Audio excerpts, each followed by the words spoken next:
bilowga film. Ben waa nin madax adag oo dhowr jeer laga soo eriyey shaqadiis. wuxuu tegay maamulihiisa wuxuuna weydiistay fursad kale. maamulihiisa wuu diiday isagoo leh xanaaqiisa ayaa arrintan u horseeday, mana jirto wado loogu bixi karo arrintan. Ben wuxuu codsaday in maamulihiisa ugu yaraan ka saaro isaga maadaama u baahan yahay inuu shaqo helo si uu u helo daaweynta gabadhiisa oo xanuunsanaysa, laakiin maamulihiisa wuu diiday. Ben wuu xanaaqay mar kale wuxuuna feer ku dhuftay miiska ka hor inta uusan bixin. wuxuuna arkay TV oo ka socdo barnaamij oo la yiraahdo ninkii orodka. fikradu waa mid fudud, waa inaad ku noolaataa magaalada muddo 3 maalmood ah, halka koox ugaarsato ah, xirfadlayaal ah iyo dad magaaladu ay isku dayayaan inay ku ugaarsadaan. haddii aad badbaado waxaad helaysaa $1 bilyan ah. Ben wuxuu ku laabtay gurigiisa wuxuuna bilaabay inuu daawado bandhigyo kale oo badbaado ah. wuxuu xalliyaa dhammaan xigashooyinka ciyaaraha. wuxuu ogadaa inuu runtii aad ugu habboon yahay. islamarkaas xaaskiisa Shayla ayaa gurigiisa ku soo laabatay. waxay aragtay gabadhayda inuu qandho daran inuu haayo, waxayna Ben weydiisatay daawada. Ben wuxuu ogaaday in daawooyinka ay ka heshay suuqa madow ay yihiin kuwa been abuur ah oo aan si fiican u shaqaynaynin. Shayla waxay sheegtay in shaqadeeda 2 shifti ay ka shaqaysay. intaa awooday gabadhayda waa uu keenay. Ben aa raaligeliyey maadaama uu shaqada loogu diiday xanaaqiisa dartay, laakiin Shayla waxay sheegtay inuu yahay nin wanaagsan oo ay arrintan si wada jir ah uga gudbi doonaan. waxay arkaysaa in gabadhayda uu ka maqan yahay sigsaanta. Ben wuxuu isku dayay inuu raadiyo sigsaanta gabadhiisa, laakiin wuu waanaa. Shayla waxay bilowday in ay mar kale isu diyaariso shaqadeeda, laakiin Ben wuxuu ka codsaday inaysan sidaas samayn. Shayla waxay sheegtay inaysan weligood u ogolaan doonin ragga inay la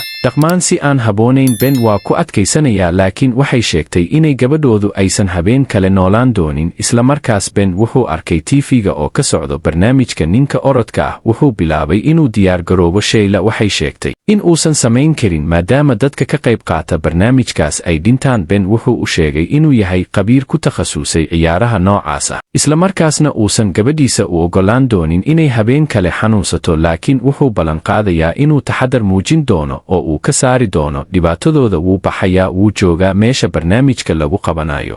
Ben wuxuu yimid goobtii barnaamijka lagu qabanayay wuxuuna galay saf dheer. intii uu safka ku jiray wuxuu jeebkiisa ka helay sigsaanta gabadhiisa oo uu watay. isla markiiba nin oday ah oo gadaashiisa ka dambeeyey ayaa bilaabay inuu si daran u qufaco. dabadeedna wuu istaagi waayey oo dhulka ayuu ku dhacay. Ben wuxuu isku dayay inuu caawiyo ninka odayga ah, balse waardiyaashii goobta ayaa si degdeg ah u yimid. waxay bilaabeen inay Ben garaacaan iyagoo u sheegaya in aan cidna loo ogolayn inay caawiso dadka ka qaybgalaya barnaamijka. wuu u hoggaansamay sharciga. ugu dambayntiina wuxuu gaaray soo dhowaynta. soo dhowayntii ayaa bilaabay inay soo qaado rikoodhkiisa oo ay akhrido. waxay tilmaantay sida Ben uusan u haysan karin shaqo joogto ah noloshiisa oo dhan. mar kale ayuu miyir beelay oo feer ku dhuftay muraayadda. isla wakhtigaas nin ayaa ka codsaday qofka soo dhowaynaya inuu Ben u diro dabaqa 6. markii uu kor u socday ayuu la kulmay haweenay lagu magacaabo Jenny oo iyaduna ka mid ahayd tartamayaasha. waxay wada fuuleen wiishka halkaas oo ay kula kulmeen Tim oo isna ciyaarta ku jiray. wax yar kadib waxay xidheen dharkooda tababarka waxayna bilaabeen inay isku diyaariyaan finalka. tababarku wuxuu ahaa mid aad u adag oo qof dili kara, balse Ben wuu u adkaystay inkastoo uu wajahayo dhibaatooyin kala duwan. intaas oo keliya ma ahayn, wuxuu sidoo kale caawinayay tartamayaasha kale, taas oo mararka qaar dhibaato ku keentay. markii baaritaankii dhammaaday waxaa loo diray qiimayn nafsi ah. dhakhtarku wuxuu ku soo gabagabeeyey in Ben uu yahay ninka ugu xanaaq badan ee abid ka qayb galay bandhigan. ugu dambayntii waxay heleen dharkii loogu talagalay tartanka. Tim iyo Jenny labadaba waxaa loo aqoonsaday inay yihiin ciyaartoyda ugu adag. saddexdooduba waxay u dhaqaaqeen xafiiska ugu weyn. Jenny iyo Tim labadaba waxaa loo qoondeeyey dad dumar ah oo madadaaliya. ugu dambayntii Ben ayaa xafiiska loogu yeeray. wuxuu halkaas kula kulmay madaxa kanaalka Dan Killian. Dan wuxuu weydiistay Ben inuu ku biiro tartanka ninka orodka. isla markiiba wuu diiday isagoo sheegay inuusan isku dayin inuu isdilo. Dan wuxuu siiyey lacag badan oo ah qiimaha saxiixa qandaraaska, wuxuuna u sheegay in haddii uu ka qayb galo lacagta uu ku guulaysan doono ay ka dhigi karto mid ka mid ah ragga ugu taajirsan adduunka. Dan wuxuu sheegay inuu arkay awoodda Ben haddii ay jirto qof ku guulaysan kara ciyaartan inuu isagu yahay. Ben wuxuu ka fikiray xaaskiisa iyo gabadhiisa, ugu dambayntiina wuu oggolaaday inuu iska diiwaan geliyo ciyaarta. Dan wuxuu siiyey qof wehel ah, balse wuxuu caddeeyey inuu yahay nin xaas leh. Dan wuxuu sameeyey hadallo ceeb ah oo ku saabsan Shayla, xaaska Ben, taasoo Ben ka caraysiisay. Wuxuu ka fikiray inuu madaxa ka dhufto Dan, balse wuu isxakameeyey. Markii uu baxay, wuxuu la kulmay wakiil Doog. Doog wuxuu u sheegay inuu qoyska Ben u rari doono meel ammaan ah oo uu siin doono ilaalin. Ben wuxuu yidhi inuu doonayo inuu ku laabto qoyskiisa si uu warka ugu sheego. Doog wuxuu ku jawaabay in si adag loo mamnuucay xiriir kasta oo qoyska ah marka qandaraaska la saxiixo, sidaas darteed isaga ayaa qoyska warka gaarsiin doona.